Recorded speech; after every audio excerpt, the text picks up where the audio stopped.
Ngayong araw ay tuturuan ko kayo kung paano magmaneho ng sasakyan. Una dapat gawin ay mag-seatbelt. Kunin ang susi, makikita ang susian sa likod ng manibela, sa bandang kanan. Hawakan ang kambyo, na makikita sa gawing kanan.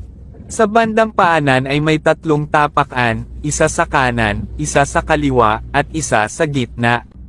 Apakan ang nasa kaliwang tapakan, habang nakaabang naman ang kanang paa, sa kanang tapakan. Pihitin pakaliwa ang kambyo, at itulak pataas, bitawan dahan-dahan ang apak sa kaliwang paa, habang diinan ang apak sa kanang paa. Ayos, manda. Ayos talaga. Paano bumilis? Para bumilis, tapakan mo pa ang tapakan sa kanan.